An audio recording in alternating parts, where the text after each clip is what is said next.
Whether you are feeling burnt out, overwhelmed, or that something just isn't quite the way you know it can be, you are not alone. I hear the same from leaders every day.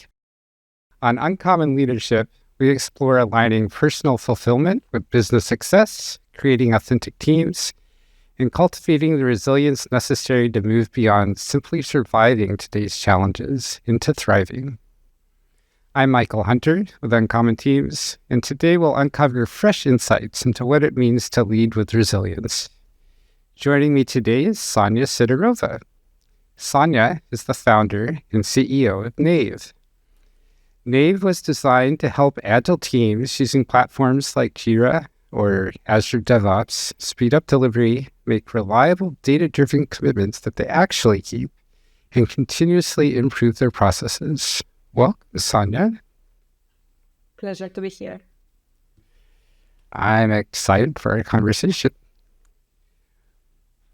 When did you first recognize that integrating your whole self, bringing that into everything that you do, might be a valuable approach? Well, probably a few years ago.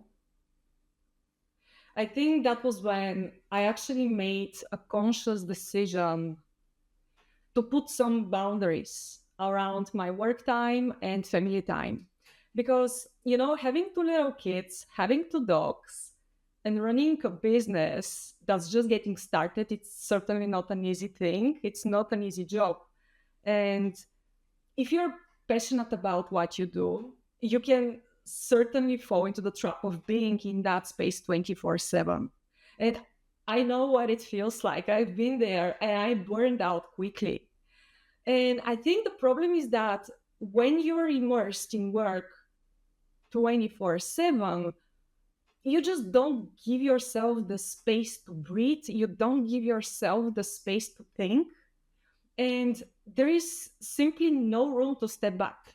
There is no room to see the big picture. There is no room to answer the important questions. Is this the right thing to do right now?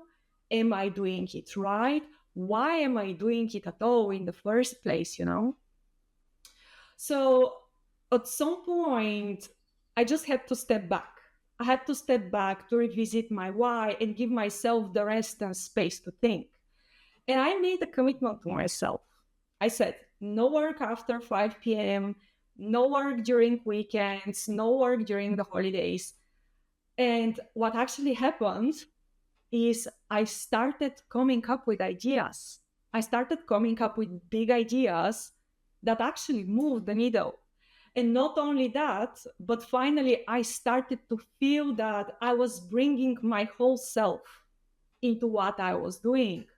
And instead of feeling drained, which was usually the case, I actually felt energized at the end of the day.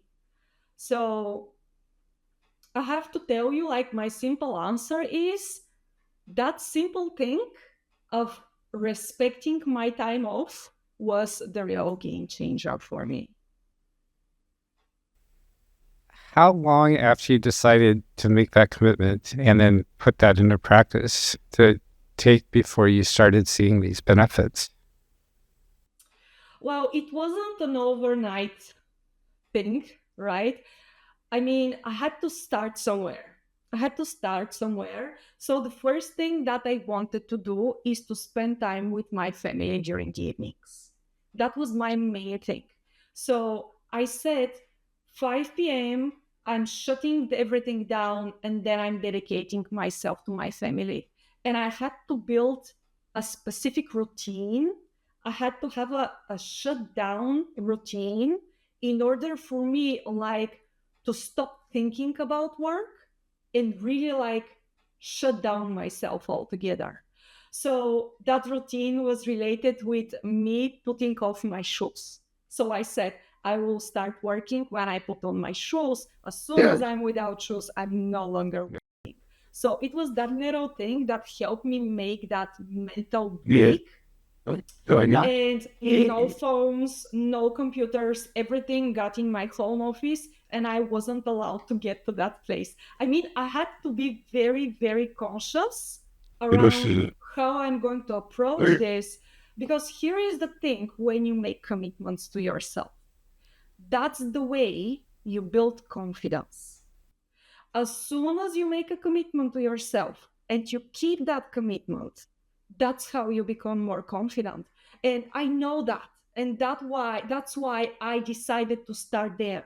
Not to commit to anyone else, not to say it to someone else, to my husband, to my team. No.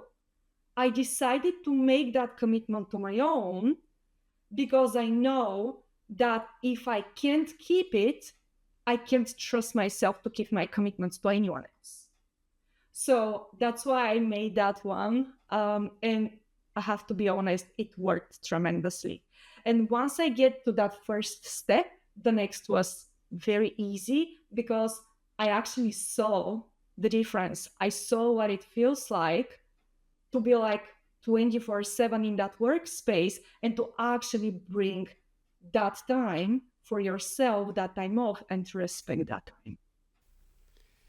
Yes, that trust in ourselves is so critical to anything else we want to do. For a long time, I didn't trust myself. And I remember distinctly the one time that I was walking down the street and saying something about how I never trust myself. And a voice popped up in my head that said, yes, I do. Didn't used to, but I do now. You've shown that you are committed to yourself. And I trust you now. I trust me now. And like you said, everything changed after that. Yeah. It's like, if you think about this, sometimes we don't treat ourselves fairly. I mean, if I'm talking to my best friend, I wouldn't say the things that I used to tell myself, which is so silly, you know? And I think this is a very important point that you're making. We are the most important person in our lives. And the trust and the confidence starts with us. If we cannot get to a place where we respect ourselves and we treat ourselves with that respect, I can't imagine being able to doing this with anyone else. I love that. I love that point. Yes. And this can be one of the hardest things for people to accept, that no one else is more important than you. This is opposite what so much of the world and society and upbringing and all the other influences we may have had tell us, that other people are more important, or and that the airlines have it right. You have to put on your oxygen mask before you can help anyone else. You have to put yourself first and keep yourself healthy before you can help anyone else be healthy. If you're in bed, wiped out, sick, because you've been burning too much away, then you can't be there for your family. You can't be there for your friends. You can't be there for your business.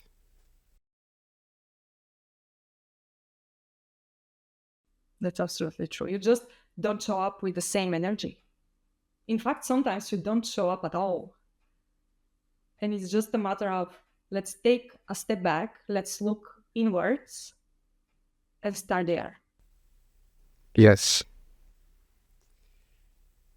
How do you build cultures for yourself, for your company, your family, the companies that you're working with, and all their people, where you and they all feel safe and empowered to bring your and their unique talents into everything that you and they do? Well, let me tell you, my team is the most important thing in my business.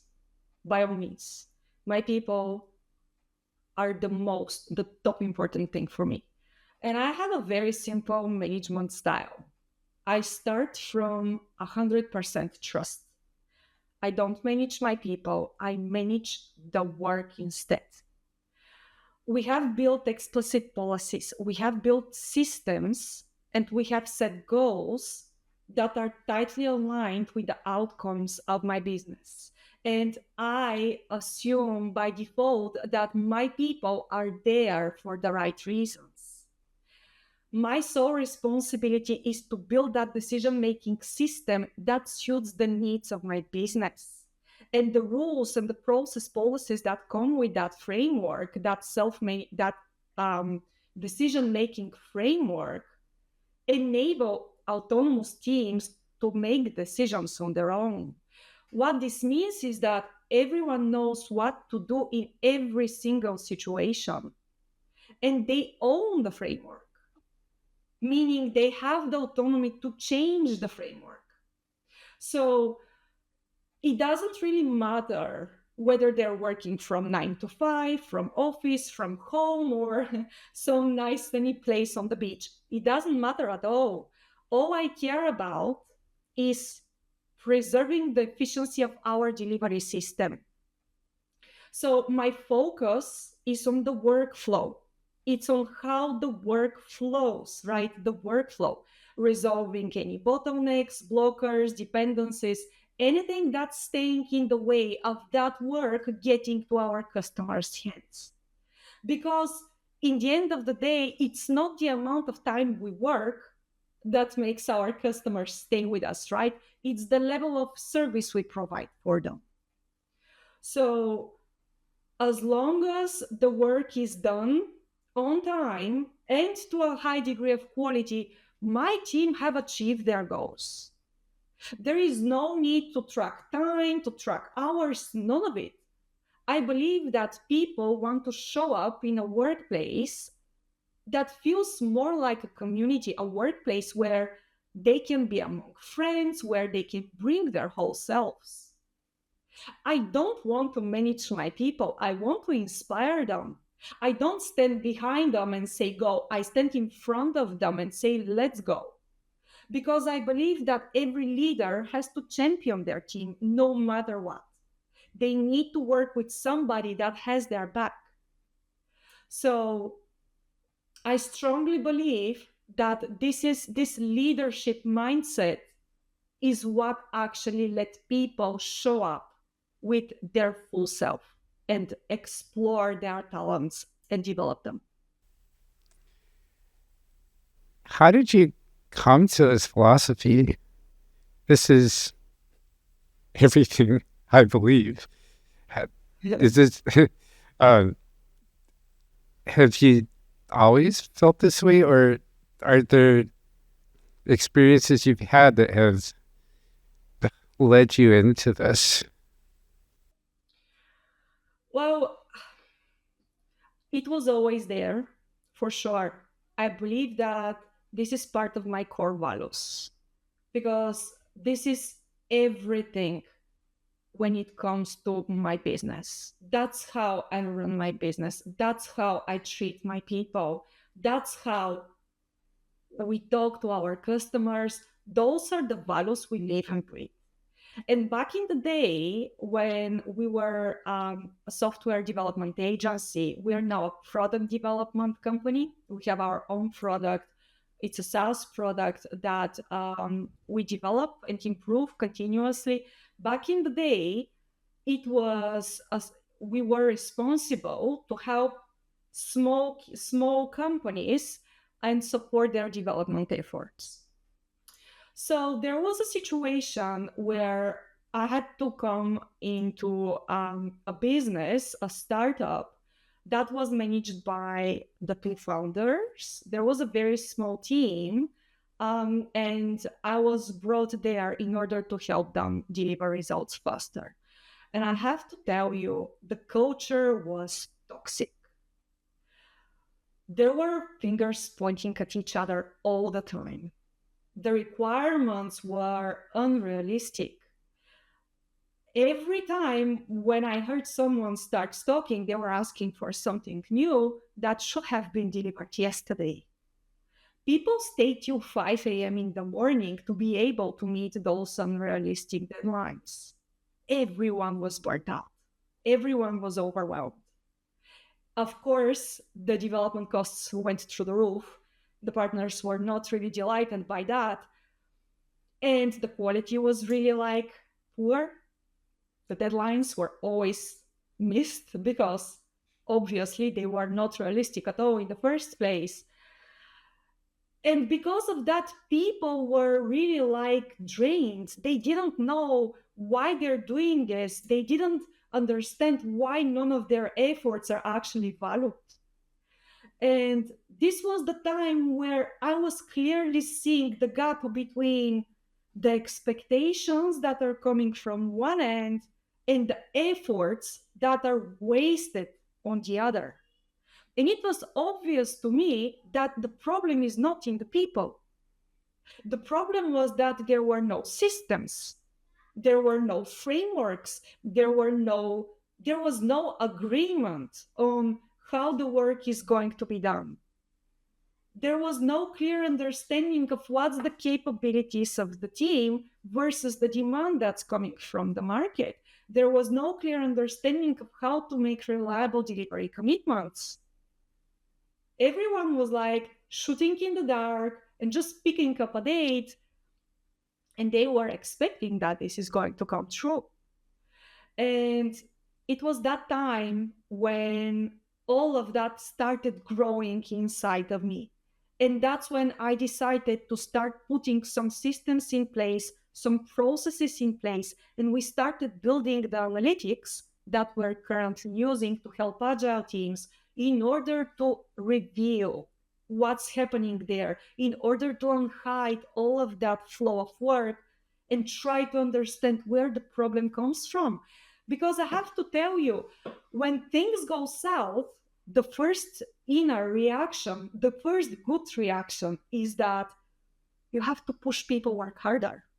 They have to stay long hours. They have to stay during the weekend. They have to work more in order to get to those deadlines, in order to deliver results on time, to be faster, to be like more productive. And when we started doing this, it actually turned out that there was a very strange status in the flow of work that was some sort of approval that has taken 40% of our delivery times. And just by us saying, hey, can there be like a second person who can approve the work, we managed to increase our delivery capability by 40%. Our cycle time shrink by 40% just by making a small tweak in how we make decisions. We would have never done that if it wasn't for the analytics and the data and the charts that would give us those insights. And I have to tell you, the team was at the point where all of them would have left. All of them would take the ins and outs of the business, all the experience, and would take it into the front door, all of them. Can you imagine what such a situation can become for a startup? It would have killed the business. So this is the point when I realized that this is my take. And all of those insights that we were able to reveal and to unhide, those could be helpful to so many businesses in that situation. So that was the time when we actually decided to start our own product and come up with that value proposition on the market. In that initial phase, while you were gathering all the data and didn't yet have any outcomes to show that the data and the actions you took based on the data would provide business value, how did you persuade the leaders in that company that taking the time to gather this data and understand the right adjustments to make to the process would pay off? Well, you have to start talking in their own language. All they care about is business outcomes. They care about deliveries. They care about having all of those ideas come true and be handed to their customers' hands. Because to me, that's the most important thing for every business. As soon as you're capable to deliver results to your clients, get that feedback from them as soon as possible to understand whether that's the value that they need, and then pivot accordingly, then you're in a great place. So that's how I approach that. I just put some initiatives in place and said, hey, we are going to change a little bit how we manage things here. The objective in the next couple of months is going to be to improve our delivery speed by 40%. And they said, okay, you got this, go ahead. I mean, that's all they wanted. They wanted to see results. They didn't care how we get the results. I'm telling you, they were ready to have people work like 80, 100 hours per week in order to get to those results. I knew there is a better way. So we started digging deeper into the data. We started building the charts, and we get to a point where we started optimizing the flow of work. As soon as we get to that improvement, we actually moved quickly to the next one. Because I have to tell you, as soon as you get to a point where you see the bottleneck in the system and you resolve that bottleneck, it moves somewhere else. And that's the bad news. Your system is going to always, it will be broken all the time. It's just the bottleneck is going to move, and now it's your job to figure this out and then start running initiatives to keep improving the bottleneck. So we kept improving. We had the board, we had all the work on the board, we put some policies in place on how to manage it. So it was a game changer. It was just a game changer for us. And it took some time for the partners to wrap their heads around that idea. But as soon as they saw the results, they were all sold. And I think this is the most important way on how to approach situations like this. You want to speak your stakeholders' language. You want to give them the objectives that they're after. And you want to hook those objectives with the efforts of your team. As you said, there's always another bottleneck. At some point, the bottlenecks aren't interfering enough, or at some point, the return on investment on eliminating those bottlenecks may disappear, or maybe less than the cost will take to eliminate them. How do you understand, and how do you help your clients understand when you hit that point, or when you might be approaching that point, or even just more generally, how to decide which bottlenecks to go after and which to let be, or work around, or do something else for? You evaluate the impact and prioritize them based on that impact. In our platform, we have something that we call, for example, blocker clustering analysis. What this means is that we have the capability to measure how much time you're wasting because something gets blocked due to external dependencies, external teams, work that's stopping other work because it has higher priority. Whatever the reason is, the work is getting stuck in the workflow. And I have to tell you, if you think of your overall time, then your overall delivery time is split into things, into parts: active time and waiting time. The active time is the effort time of your teams. The waiting time is the amount of time the work is just sitting and waiting for something to happen. Sitting and waiting for it to move through the different statuses, sitting and waiting to be unblocked, sitting and waiting for it to be released, to be picked up.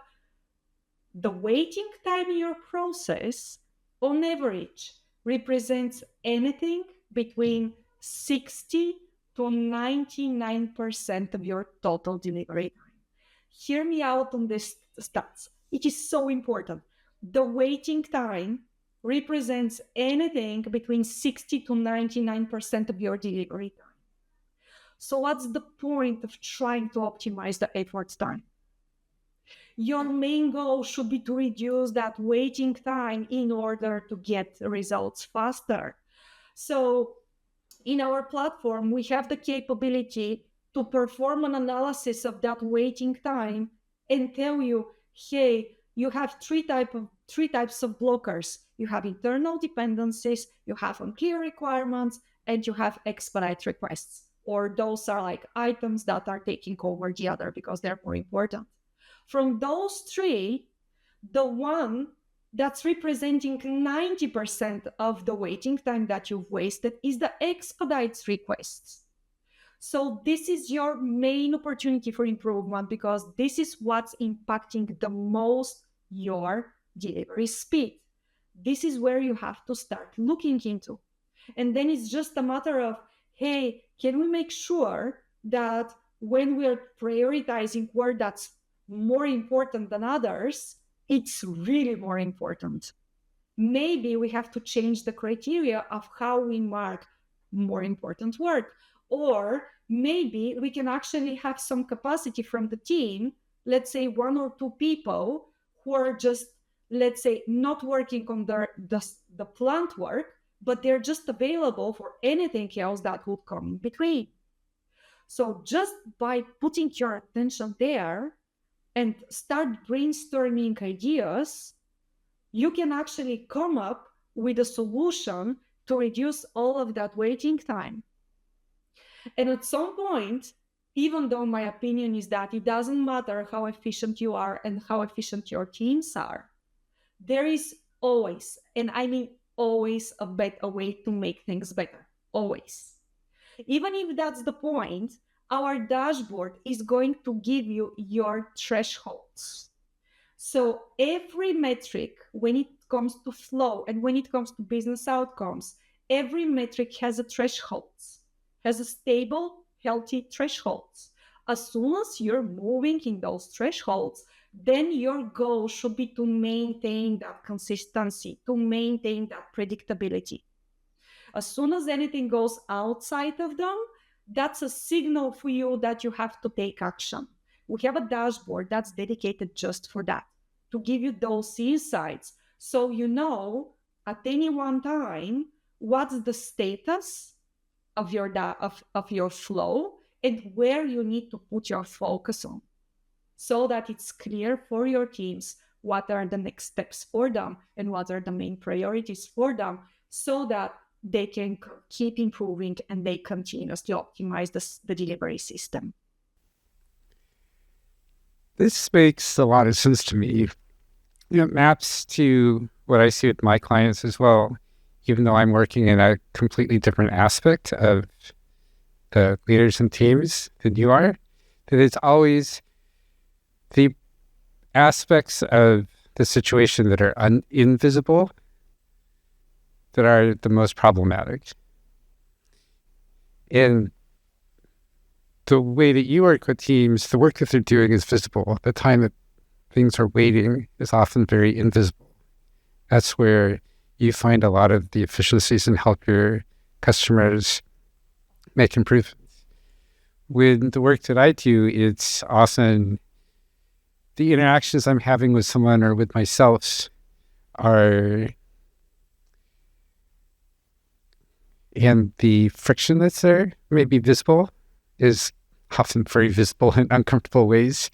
And so the reasons behind that are often very invisible. And it's identifying and resolving those reasons behind that are causing that friction that helps the friction go away, versus trying to put oil in between all the interactions to help reduce the friction.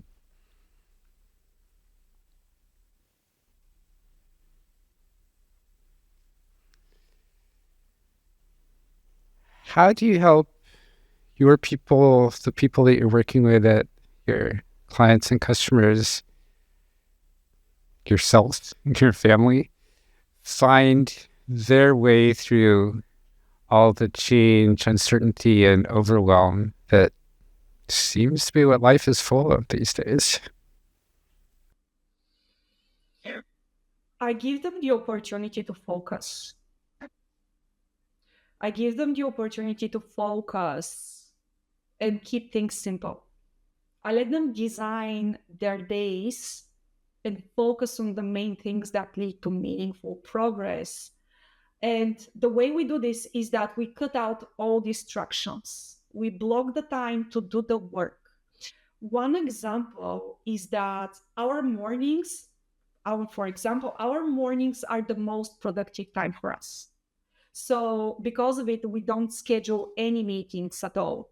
Our dailies happen at 4 p.m. in the evening when we plan the next day, and then we just call it a day. And I believe that being proactive is the key here. It's just that simple. Instead of being reactive and letting the day control us, we are being proactive and just live by design. And that's not only at work, it's also how we manage our weekends, how we manage our holidays.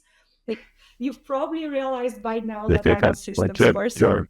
And I have it all in my calendar, my meals, my workouts, dog walks, kids' activities. It's all there by design. If it's not in my calendar, it's just not happening.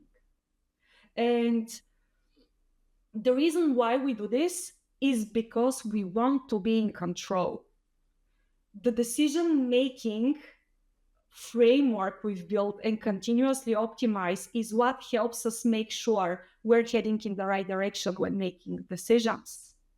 That's how we reduce uncertainty and overwhelm, simply by living by design.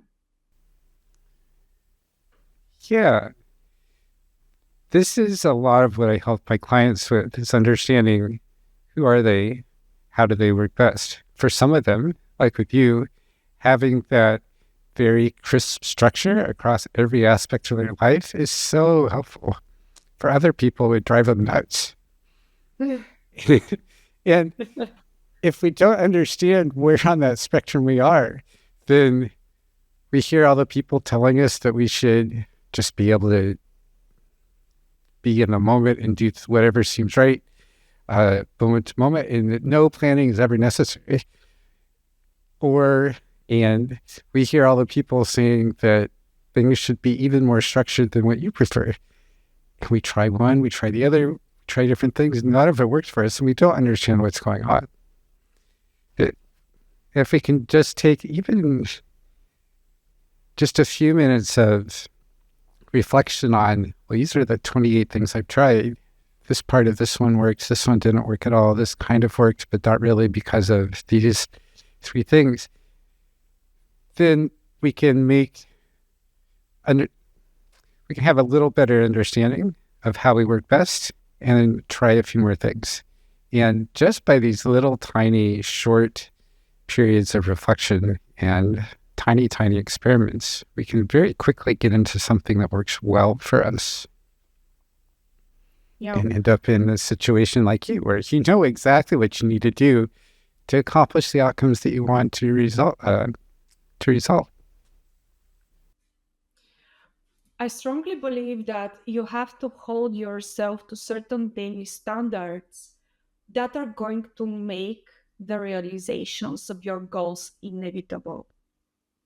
I believe that, and James Clear said that, we don't rise to the level of our goals, right? We go down to the levels of our systems. So that's why I love so much the idea to live by design, because in order for me to be able to achieve my vision, to be able to achieve the vision of my business, and to be able to help as many agile teams as possible, I should make this work. I should find a way to structure it so that I can get to that place. And the moments of reflection that you're talking about are so important, because that's the feedback mechanism. You want to be able to improve every single day. You want to be able to understand what's working and what's not working, do more of what's working and do less of what's not. That's also part of what I understand when I talk about living by design. You need that mechanism to be able to learn from it. Because in my opinion, there is no such thing as failure. You either succeed or you learn. So when you're saying that You have to have those moments of reflections.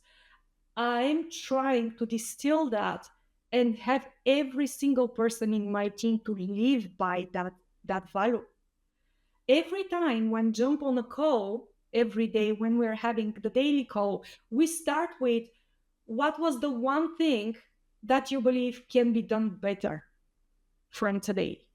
And everyone is intentional about searching for those little things, right? So this is so powerful and so simple at the same time. And I would say if you just do that, if you don't do anything else but just that, you're actually going to be in a great place 1 year from now. Yes, absolutely. Software teams often do that reflection every sprint, so every week or two or three. I love the idea of doing that reflection every day for 30 seconds even. As you see, that'll bring big, large, great dividends. If people would like to learn more about your tool, how it might help them improve their processes, talk with you more about how you found your ideal way to work and do that for themselves, what's the best way for them to get in touch with you? Getnave.com. This is where you can learn more about our tool. I'm on LinkedIn, so I would love for everyone to go ahead and get in touch with me. We work closely with agile teams, and one of the major things that we hear about time and time again is actually the struggle to make those sprint commitments. They are struggling to make reliable sprint commitments. What happens is that they estimate the work using, let's say, hours or story points, but usually this can lead to overwhelming results and for them to overcommit and underdeliver, which usually creates stress and causes teams to fall short of their goals. So to address this, we've actually created a free resource that's designed to help teams set achievable goals, achievable commitments, and improve their performance at the same time. Because in the end of the day, it's not about working harder, but it's more about working smarter, balancing the team's capacity with the demand and refining how you plan and ultimately building trust with stakeholders. So this specific guide is packed with practical strategies you can apply right away. Whether you are like a scrum master, a team lead, or even part of the development team, it's all about making sprint planning easier and more effective so you can consistently meet your commitments. It's completely free. You can download it now at getnave.co/uncommon leadership. So getnave.co/uncommon leadership. If your team has been struggling with overcommitting, this is the great place to start. I would love for you to check it out. And again, if you would like to continue the conversation, I'm on LinkedIn, so make sure to reach out. Thank you. And I'll have all those links in the show notes. What would you like to leave our audience with today, Sonya? If there is one thing I want to leave you with, it's this. Leadership starts with intention. Whether it's setting boundaries, building trust with your team, or even creating systems that make life easier for everyone, you have the power to design how you lead. Keep things simple, stay focused on what truly matters, and don't be afraid to revisit your why. Because when you lead by example with quality and purpose, the impact actually goes far beyond just your teams. It reflects in everything you do. Right? Thank you, Sonya, for a wonderful conversation today. My pleasure. And thank you, audience, for joining us today. Sonya and I would love to know, what is your intention today? What is your why? Contact us and let us know. If you don't know what it is, we'd love to help you figure it out.